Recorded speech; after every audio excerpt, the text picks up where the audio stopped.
So the Atlanta Falcons once again finds a way to lose. Just you gotta. At this point, if you're a Falcons fan, you're focusing on the draft. I think you're focusing on the draft. But man, is that city? That city is cursed, man.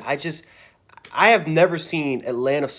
I've never seen Georgia sports, and more specifically Atlanta sports, just not do good, man. I've never seen anything like it. But just talking about this game, man, it was a good football game. Really, really good football game. The score was 14-7. The Kansas City Chiefs won this football game. But yeah, once again, the Kansas City Chiefs, more specifically Patrick Mahomes, did not play well. He did not play well this game, and you know, I always look at the month of December, and I always kind of make my predictions based off that month because if you're not doing well in the month of December and you're going into January when you're going against some of the best teams, sometimes it's really hard to kind of rebound. Now it is the Chiefs. This is the Kansas City Chiefs we're talking about here. The best team in football, the most complete team in football. However, it is a little concerning that I'm seeing Patrick Mahomes not really play that well. Now, granted, I still think he's the best quarterback. Well, I don't know. Aaron Rodgers might have took that title for at least for this year, but Patrick Mahomes definitely is one of the top two best quarterbacks in all of football. He's got weapons all around him, but he made a lot of mistakes. He made a lot of mistakes this football game. Right? The Kansas City Chiefs, they had a couple of turnovers. Well, one of them was because it was like a little trick play. Sammy Watkins had the ball, tried to throw it to Patrick Mahomes, again, a little reverse, type of trick play. Ended up being an interception. But the other interception, which was on the goal line, which was on the red zone, just can't happen. That was just a bad pass there. And then you look at the A.J. Terrell dropped interception, which could have sealed the win for the Atlanta Falcons.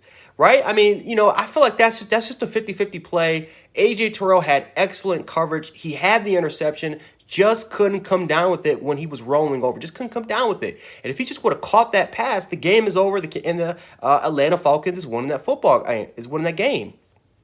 It's just, but yeah, not Patrick Mahomes' best game. The offensive line wasn't their best game too, more specifically in the running game. Grady Jarrett was a menace out there tonight, ladies and gentlemen. Listen, he's not a guy that's going to get you 4 or 5 sacks a game, right? He's not the greatest player in the world when it comes to statistics. But man, if you just watch this dude play, he is all over the damn place. No one can block him. He's terrific in the run game. He provides excellent pressure in the passing game. Grady Jarrett is one of the best interior defensive linemen in the NFL, and no one can tell me any better. He is a monster in there. But this Falcons defense stepped up today. Again, the Falcons don't have the best defense in the world. Normally, they have to rely on their offense to win football games. Defensively, they stepped up. I mean, you held Kansas City to 17 points, and if A.J. Terrell would have came down with the interception, guess what would happen? You held Kansas City to 10 points. So this was a really, really good defensive effort for the Falcons.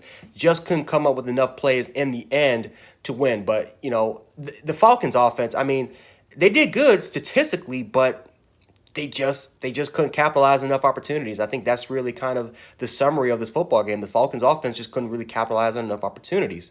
Matt Ryan had a good game, but at the end of the day, just couldn't really get out together. I mean, Frank Clark and Chandler and I feel like Kansas City did an excellent job of scheming to get of sending enough pressure to get to the quarterback, but that was just it. I feel like that was just it. I mean, Calvin Ridley was a monster in the receiving game. We was able to see Russell Gage make some plays. Hayden Hurst was able to make some plays, especially we saw him in a little screenplay there. But Hayden Hurst was able to make some plays.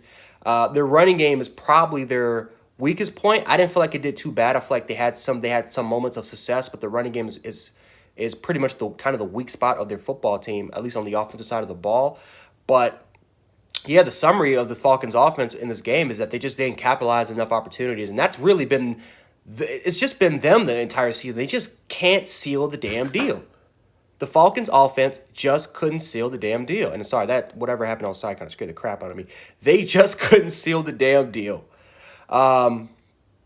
So yeah, I mean, if you're a Falcons fan, there's really just not that much to say, man. I mean, it's like you just got to go to this offseason, look at the draft, I mean, you might have to trade some players away. You might have to trade, including Julio Jones, he hasn't really been healthy the last couple of seasons. You just look at the draft, look at free agency, see what you can do, and you're just gonna have to go from there. This Falcons team, honestly, if the Falcons can just seal the deal on a lot of their games, this is a 10-win football team, but you know, they got their 4 wins. They just couldn't seal the deal, man. But the Chiefs, again, ugly win, but a win is a win. And you know, the Chiefs have that championship pedigree where they can win in a bunch of ways. They can blow you out. They can win right running the football. They can win in special teams.